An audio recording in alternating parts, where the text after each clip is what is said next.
బలంగా ఉండాలి.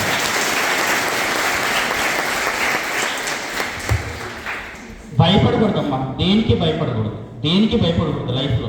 మీకు స్టోరీ చెప్తాను, మీకు తెలిసిన స్టోరీని.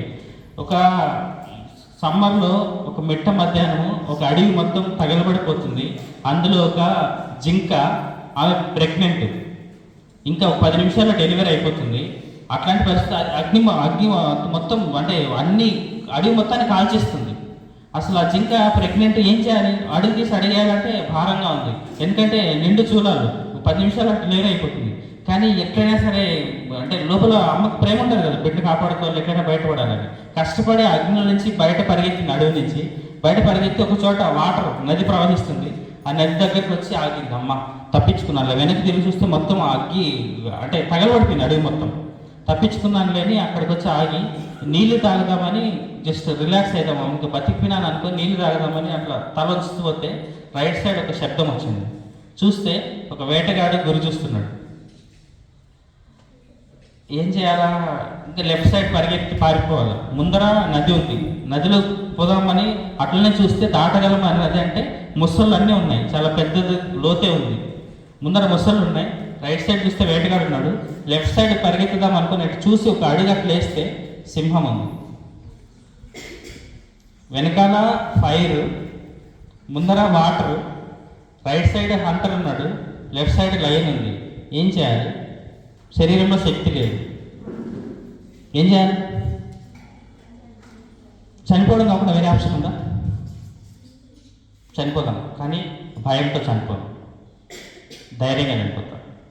నీళ్ళు తాగాలనుకున్నాను కదా, నీళ్లు తాగి ధైర్యంగా చనిపోతాం అని డిసైడ్ అయ్యి నీళ్ళు తాగుతామని తల వచ్చింది. అప్పుడే ధైర్యంగా ఉంటే అద్భుతాలు జరుగుతాయి జీవితంలో, మిరాకిల్ జరిగింది. సడన్గా ఆకాశంలో ఒక మెరుపు ఉరుము రెండు ఒకేసారి వస్తాయి వర్షం పడే ముందర. ఒక మెరుపు మెరిసేసరికి అప్పుడే హంటర్ గురి చూస్తూ ఉన్నాడు. ఆ మెరుపు ఉరుము రెండు ఒకేసారి వచ్చేసరికి ఆ సౌండ్కి కొంచెం గురి తప్పింది. జస్ట్ దీని మెడ దగ్గర నుంచి జస్ట్ నేర ఒక వెంట్రిక అంత గ్యాప్లో గురి మిస్ అయింది, వెళ్ళి ఎదురుగా ఉన్న లైన్కి తగిలింది. హంటర్ వాన మేడం లైన్ చూసింది, లైన్ కోపం వచ్చింది, హంటర్ తరుముకునింది. 2 నిమిషాలనే వర్షం పడింది, అడవి మొత్తం అగ్ని అంతా చల్లారిపోయింది. ఇది మళ్ళీ దాని ప్లేస్కి వెళ్ళి లైఫ్ లీడ్ చేసింది, డెలివరీ అయింది, ఇంకా పిల్లలతో హ్యాపీగా ఉంది.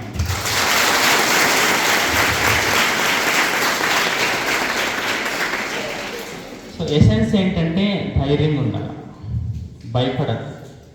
భయపడద్దు, ఎప్పుడు దేనికి భయపడద్దు, చావుకే భయపడద్దు, ఇంకా మిగిలిన చిన్న చిన్న వాటికి భయపడాలమ్మా.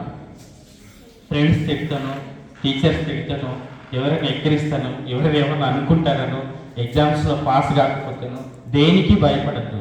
భయపడకుండా ఉంటే అన్నీ జరుగుతాయి, అద్భుతాలు జరుగుతాయి. ధైర్యవంతులకు మాత్రమే విజయం వస్తుంది. ఇది రూల్, ఇది నేను చెప్పింది కాదు. నేచర్లో ప్రకృతిలో ఉన్న రూల్ ఏంటంటే ఎవరైతే భయపడకుండా ఉంటారో వాళ్ళకు మాత్రమే విజయం వస్తుంది. పిరికి పందల్ని విజయం వరించదు.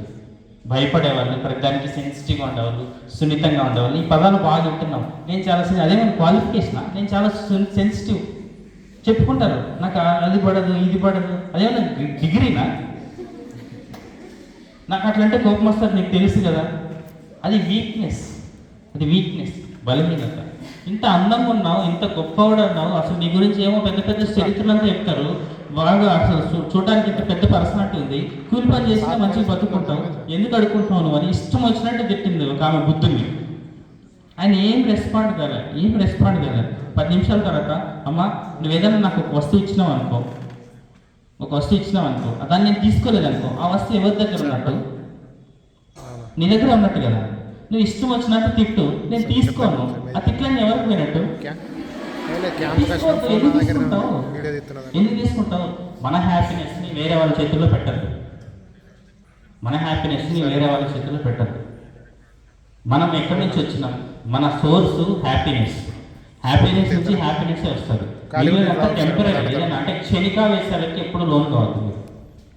పెద్ద జీవితంలో పెద్ద లక్ష్యం ఉంటే క్షణికావేశాలకి లోన్ కావాలి, టెంపర్మెంట్ ఉండదు.